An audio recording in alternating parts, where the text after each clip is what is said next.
नमस्कार प्रेक्षकांनो, तुमचं सर्वांचं मनपूर्वक स्वागत आहे. ठरलं तर मगचा आजचा रिव्ह्यू ऐकत आहात, म्हणजेच 17 जानेवारीचा रिव्ह्यू. चला मग सुरुवात करूया आजच्या भागाला. सर्वात आधी सगळे हॉलमध्ये जमलेले असतात आणि तिथे अर्जुन आणि चैतन्य आलेले असतात. तर कल्पना काकू विचारतात, काय झालं अर्जुन, सांगितलं का महिपतने काही?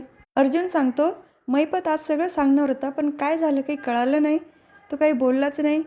तर तितक्यात सायली म्हणते, अगं प्रिया, काय झालं आहे? तू सर्वांसाठी पोहे आणले ना, तर दे ना मग सर्वांना. तर प्रियाला खूप घाम फुटलेला असतो आणि ती शांत राहून सगळं अर्जुन जे सांगतो ते ऐकत असते, त्यामुळे ती खूप घाबरलेली पण असते. त्यानंतर ती सगळ्यांना पोहे देते. प्रताप काका खातात आधी, तर त्यांना तर ठसकाच लागतो आणि या मुलीने सर्व मिरच्या टाकल्या की काय असा प्रश्न पडतो. पूर्ण आजी पण प्रियाला बडबड करतात, काय तन्वी, तू तर नेहमी सायलीची बरोबरी करते ना, मग या गोष्टीमध्ये बरोबरी कर. ती स्वयंपाक करताना कशी बनवते ते बघत जा. एवढे तिखट पोहे कोणी करतं का? तर अश्विन लगेच प्रियाची बाजू घेऊन बोलतो, माझी बायकोचं काही बनवत असेल, तुम्हाला काय होतं खायला, नेहमीच प्रॉब्लेम असतो. तर बाकीचे म्हणतात, मग तूच खा ना. तर अश्विन खाऊन बघतो, तर त्याच्यात तोंडातसुद्धा घेतले जात नाही, इतके तिखट असतात. त्यानंतर प्रिया म्हणते, काय रे अश्विन, काय झालं? तो फक्त तिच्याकडे बघतो, काही बोलत नाही. तर कल्पना काकू लगेच म्हणतात, तन्वी, तुला जर जमत नसेल तर करत जाऊ नको. आता हे केलेले पोहे वाया गेले ना, कोणी खातसुद्धा नाही. तर लगेच सायलीला सांगतात, सायली जा पटकन आणि सर्वांसाठी पोहे कर बरं. तर सायली किचनमध्ये जाते आणि पोहे करायला घेते. त्या फोडणीच्या वासाने पूर्ण आजी म्हणतात, जेव्हा सायली किचनमध्ये असते ना, त्या वासानेच अगदी तृप्त झाल्यासारखं वाटतं. हे ऐकून प्रियाला राग येतो आणि तिथून ती निघून जाते. तिच्या मागे लगे अश्विन पण जातो. चैतन्य पण खुश असतो की आज सायली वहिनीच्या हातचे पोहे खायला भेटतील आणि सगळे आतुर झालेले असतात की कधी एकदा नाश्ता येतो, कारण सगळ्यांना भूक लागलेली असते. तर दुसरीकडे बघायला मिळतं की नागराज काका सुमन काकूला म्हणतात की मी जर तुझे बारीक बारीक तुकडे करून कुत्र्यांना घातले ना, तर कोणाला समजणारसुद्धा नाही. तेव्हा सुमन काकूला माहिती असतं की हा माणूस जर स्वतःच्या भावाला नाही प्रॉपर्टीसाठी सोडू शकत, तर आपली काय बात आहे म्हणून. त्यानंतर सुमन काकू म्हणतात, एकदाचा माझा विषय संपून टाका, बघा विचार करा, तेच तुमच्यासाठी चांगलं असेल. आणि मी जोपर्यंत जिवंत आहे तोपर्यंत मी तुमचं सगळ्यांसमोर आणेल. तुम्हाला जे करायचे ते करा, मी पण बघते तुम्ही काय काय करू शकतात. तेव्हा नागराज काका पण घाबरतात. त्यांना वाटतं सुमनला मी इतका त्रास देतोय पण तिच्यावर काहीच परिणाम होत नाही. तर दुसरीकडे बघायला मिळतं की सायली रूममध्ये कपड्यांच्या घड्या घालत असते. त्याच वेळेला तिथे अर्जुन आणि चैतन्य दोघं पण येतात आणि अर्जुनचा प्लॅन असतो की आता आपण पटकन ऑफिसला जाऊ आणि तिथे जाऊन काहीतरी डिस्कशन करू. पण हे सायलीच्या लक्षात येतं. तेव्हा ती म्हणते, अजिबात जायचं नाही हां, आता कुठे पोलीस स्टेशनला पण जाऊ नका म्हणून सांगत होती, तर तिकडे पण गेले. आराम करायचं, तुमच्या हाताची जखम अजून बरी झालेली नाही. तेव्हा चैतन्य पण म्हणतो, सायली वहिनी मी तुझ्याकडून आहे हां, तू जे बोलते ते अगदी बरोबर आहे. आज अर्जुन कुठेही जाणार नाही, पूर्ण दिवस आराम करणार. तेव्हा अर्जुन लगेच म्हणतो, अरे तू माझ्या टीममध्ये आहे का सायलीच्या? तू तर माझा मित्र आहे, तेव्हा माझ्याकडून बोललं पाहिजे ना. तेव्हा चैतन्य म्हणतो, नाही नाही, या वेळेला मी सायली वहिनीकडून आहे. सायली वहिनी बोलते ते बरोबर आहे असं म्हणून तिथून लगे पटकन तो सटकतो.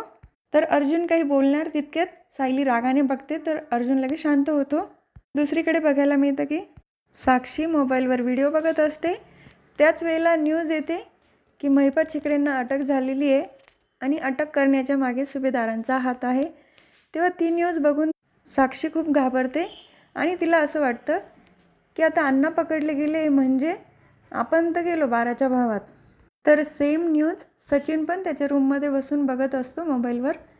तर तो म्हणतो की महिपत शिकरे अटक झालं आहे. ती न्यूज बघून तो खूप खुश होतो आणि म्हणतो, फायनली चला आपल्या मनासारखं आता घडेल.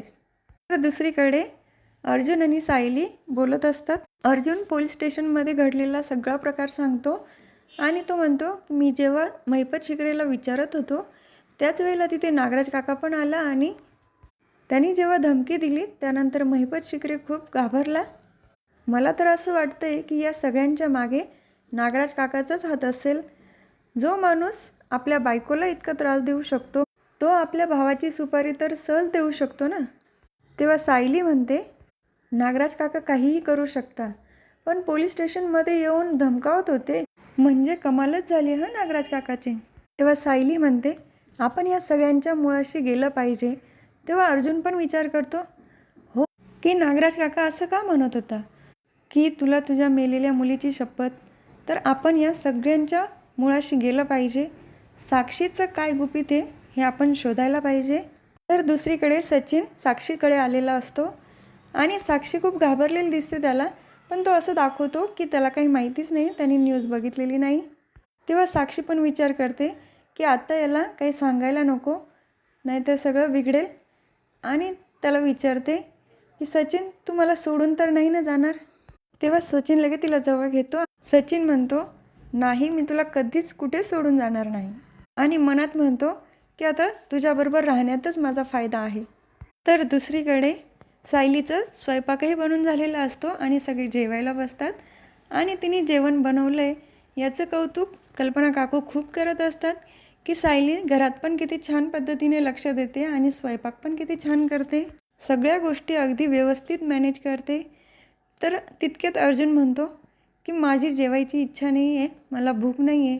तेव्हा सायली म्हणते, असं काय करता, तुम्हाला गोळ्या घ्यायच्या आहे, तुम्हाला जेवण करावंच लागेल.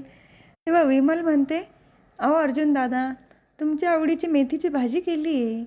तेव्हा घरातले सगळेच फोर्स करतात, म्हणून अर्जुनला जेवण करावंच लागतं. तर पूर्ण आजी विचारतात, महिपत काही बोलला का. तेव्हा अर्जुन म्हणतो, अजून तर काही बोलला नाही, पण बोलेल, कारण तो दगड आहे आणि दगडावर सारखे वार केले तर दगड पण फुटतो ना, तेव्हा तो पण बोलेल. तितक्यात अश्विन घरी येतो.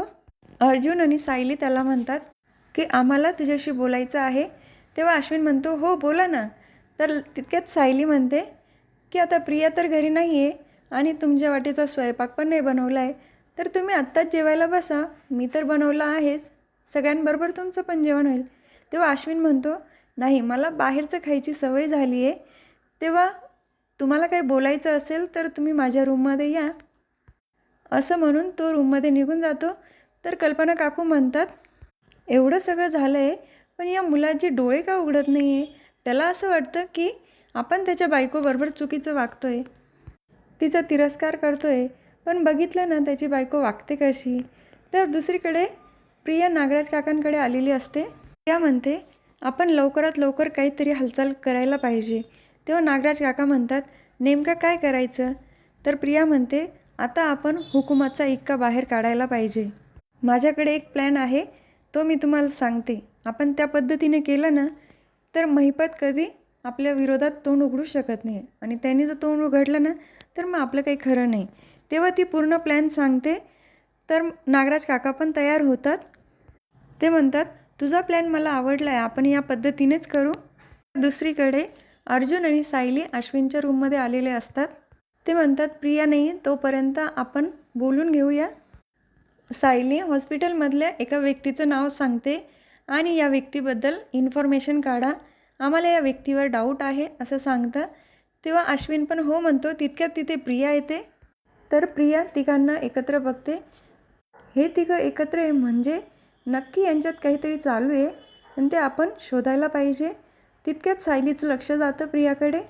तर लगेच सायली म्हणते, ठीक आहे अश्विन भाऊजी, आम्ही येतो. तर तिथून ते निघून जातात. तर प्रिया परत अश्विनला विचारते, हे दोघं इथे का आले होते. तेव्हा अश्विन पण प्रियाला उल्लू बनवतो आणि तो सांगतो, दादाची ड्रेसिंग करायची होती म्हणून ते आले होते. तितक्यात त्याला हॉस्पिटलमधून कॉल येतो. अश्विन तिथून निघून जातो. तर प्रिया परत विचार करते की या तिघांचं काहीतरी चालू आहे आणि ते आपल्याला शोधायला पाहिजे. आणि याला पण आत्ताच बरं इमर्जन्सी यायची होती, असं वाटलं होतं की आत्ता काहीतरी माहिती होईल. पण मग तिचं डोकं काही शांत राहत नाही, तिचा विचार चालूच असतो. तर दुसरीकडे बघायला मिळतं की अर्जुनला फोन येतो आणि तो म्हणतो की हो हो आलो आलो, कारण त्याला पोलीस स्टेशनमध्ये जाऊन परत पडताळणी करायची असते. तर सायली म्हणते, तुम्ही कुठे निघालात आता, मी तुम्हाला बोलली आहे ना अजिबात बाहेर जायचं नाही आहे. तेव्हा अर्जुन म्हणतो, अगं बायको असं काय करते, पोलीस स्टेशनमध्ये तर जावंच लागेल ना. तेव्हा ती रुसून बसते. तर अर्जुन तिला मनवण्याचा प्रयत्न करतो. अर्जुन तिला सांगतो, बायको हे बघ, आता महिपत कसा थोडा घाबरला आहे ना आणि त्याच्यामध्ये आपलाच फायदा आहे, तेव्हा काहीतरी माहिती सांगेल तो या वेळेत. म्हणून मला तिथे जाणं खूप गरजेचं आहे. तेव्हा सायली म्हणते, ते सगळं ठीक आहे, पण तुमच्या हाताला अजून जखम आहे, त्याचा पण विचार करा ना. तेव्हा अर्जुन म्हणतो, मी कुठे त्याच्याबरोबर मारामारी करणार आहे की माझी जखम चिघळेल. तर अर्जुन म्हणतो, मी स्वतःची काळजी घेईल अशी सायलीला खात्री देतो. त्यानंतर ती पण मग नाईलाज असतो तिचं, ती पण पाठवते. तर मग सायली पण टेन्शन फ्री असते की अर्जुन स्वतःची काळजी घेणार आहे म्हणून पाठवायला काही हरकत नाही. तर अर्जुन म्हणतो, बायको तू अशी नेहमी खुश राहत जा, म्हणजे तुझ्याकडे असं बघतच राहावं असं वाटतं मला. त्यानंतर सायली अर्जुनला निरोप देते. तर पुढील भागात बघायला मिळतं की अर्जुन पोलीस स्टेशनमध्ये पोहोचलेला असतो आणि तो महिपत शिकरेची उलट तपासणी घेतो, पण तरी देखील महिपत शिकरे काही तोंड उघडत नाही. तर दुसरीकडे नागराज काकांनी साक्षीला एका जंगलात बोलवलेलं असतं. ती खूप घाबरलेली असते आणि ती एका रिंगणामध्ये उभी असते. आजूबाजूनी सगळीकडे जाळ लावलेला असतो आणि तोच व्हिडिओ काढून महिपत शिकरेंना दाखवतात नागराज काका. तर हे बघून महिपत शिकरे तर खूप घाबरतात की आपली मुलगी संकटात आहे, म्हणून ते अजिबातच तोंड उघडत नाही. तर हा भाग इथेच संपतो. उद्या पुन्हा भेटूया ठरलं तर मगच्या पुढच्या रिव्ह्यूमध्ये. तर तुम्हाला माझा आजचा रिव्ह्यू आवडला असेल तर माझ्या व्हिडिओला लाईक करा, शेअर करा, सबस्क्राईब करा, बेल आयकॉन दाबायला विसरू नका. Tata bye and take care.